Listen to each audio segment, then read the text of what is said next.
الحمد لله رب العالمين والصلاة والسلام على رسوله الكريم أما بعد فأعوذ بالله من الشيطان الرجيم بسم الله الرحمن الرحيم قال الله تبارك وتعالى في القرآن المجيد والفرقان الحميد اللهم ارفع عنا البلاء والوباء.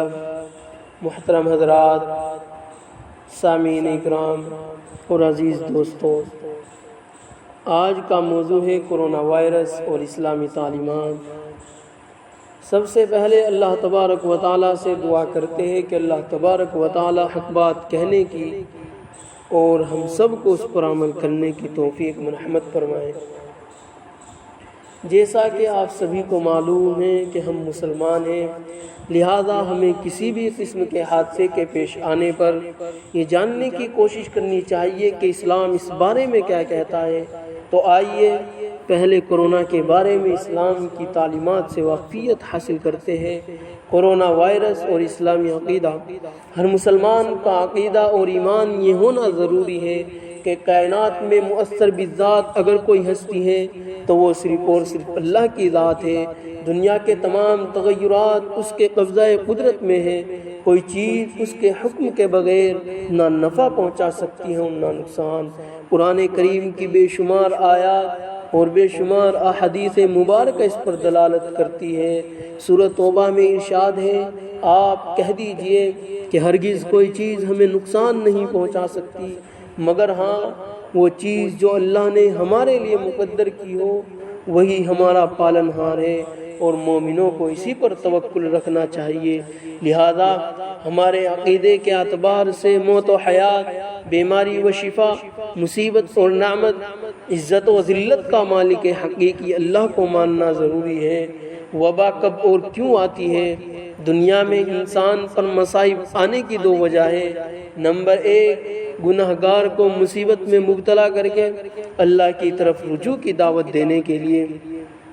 نمبر 2، نیک آدمی کے صبر کا امتحان لینے یا رفع درجات کے لیے، اس لیے کہ یہ دنیا دارالابتلاء ہے۔ لہذا آدمی اپنا محاسبہ کرے، اگر نیک ہے تو صبر سے کام لے اور گناہ گار ہے تو توبہ کرے، اور اجتماعی طور پر امت کے تمام افراد امر بالمعروف اور نہی عن المنکر کرے، فرائض کا اہتمام کرے، ذکر و درود کا عادی بننے کی کوشش کرے اور ساتھ ساتھ گناہوں سے مکمل اجتناب کرے۔ دنیا میں اللہ کے عام عذاب کی بنیادی وجہ معصیت کی کثرت ہے، جس سے اللہ ناراض ہوتے ہیں، اور خالق کی ناراضگی جب شدت اختیار کرتی ہے تو اس طرح عام عذاب سے دنیا دوچار ہونے لگتی ہے۔ حدیث میں حضرت عبداللہ ابن عمر رضی اللہ عنہ فرماتے ہیں کہ نبی کریم صلی اللہ علیہ وسلم ہماری جانب متوجہ ہوئے اور فرمایا، اے جماعت مہاجرین، 5 چیزیں ایسی ہیں کہ اگر تم اس میں مبتلا ہوئے اللہ تمہاری اس سے حفاظت فرمائے۔ جب کسی قوم میں بے حیائی اور فواحشات عام ہو جائے گی تو اس کے مقابل اس قوم میں طاعون یعنی عام بیماری پھیل جائے گی، اور ایسی بیماریاں عام ہوگی جو کہ اس وقت چل رہی ہے، جس کا اس سے پہلے لوگوں نے تصور بھی نہیں کیا ہوگا۔ ایک اور روایت میں ہے کہ جب کسی قوم میں بے حیائی عام ہو جائے گی تو موت عام ہو جائے گی۔ امام ابن حجر فرماتے ہیں کہ وبا اور عام بیماری گناہوں کی سبب پھیلتی ہے۔ حضرت علی رضی اللہ عنہ فرماتے ہیں کہ ہر بلا گناہ کی وجہ سے آتی ہے اور توبہ سے ٹلتی ہے۔ معلوم ہوا کہ مسلمان اس بات کو سمجھے کہ یہ وبا ہمارے گناہوں کی وجہ سے ہے، لہذا سچی پکی توبہ کرے۔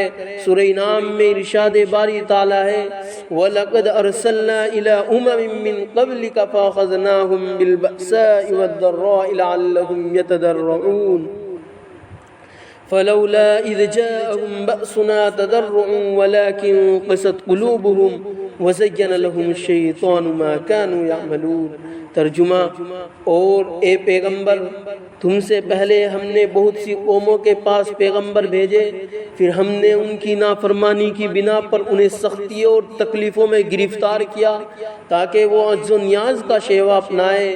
پھر ایسا کیوں نہ ہوا کہ جب ان کے پاس ہماری طرف سے سختی آئی تھی اس وقت وہ عاجزی کا رویہ اختیار کرتے، بلکہ ان کے دل تو اور سخت ہو گئے، اور جو کچھ وہ کر رہے تھے شیطان نے انہیں یہ سمجھایا کہ وہی بڑے شاندار کام ہے۔ اب سوال یہ پیدا ہوتا ہے کہ کیا اسے عذاب جان کر صرف توبہ پر اکتفا کیا جائے یا اس کے لیے تدابیر اختیار کی جائے؟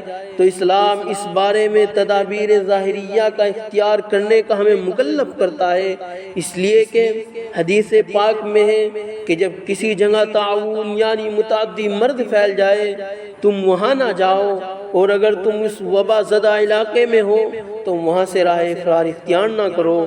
اس سے معلوم ہوا کہ وبا سے بھاگنا نہیں چاہیے اور نہ ہی گھبرانا چاہیے، اس لیے کہ خوف یہ بیماریوں کی جڑ ہے۔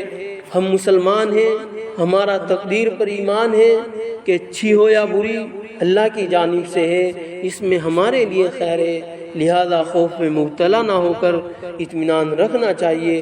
اگر خدا نخواستہ اس سے دو چار بھی ہوگے تو حدیث میں خوشخبری ہے، شہید الطاعون شہادت لکل مسلم۔ ایک اور روایت میں ہے کہ طاعون مومن کے لیے رحمت ہے، جہاں بیماری داخل ہو گئی وہاں سے نہ بھاگے۔ حدیث کے مطابق یعنی جس بستی یا علاقے میں یہ بیماری ہو وہاں نہ جائے، اور جو وہاں ہو وہاں سے نہ بھاگے۔ ایسی صورت میں اگر وہ اس بیماری سے دو چار نہ بھی ہو تب بھی اسے شہید کا اجر ملے گا انشاءاللہ۔ کورونا کے زمانے میں کیا کرنا چاہیے؟ نمبر 1، گناہوں سے اجتناب کا اہتمام سے مقدم ہوں۔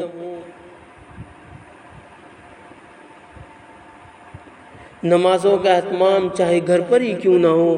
نمبر 2، صدقہ خیرات اپنی وسعت کے مطابق۔ نمبر 4، درود و سلام کی کثرت۔ نمبر 5، استغفار کی کثرت۔ نمبر 6، تلاوت قرآن کی کثرت۔ نمبر 7، اذکار مسنونہ کی پابندی۔ نمبر 8، صفائی کا پورا خیال۔ نمبر 9، ہو سکے تو روزہ رکھے۔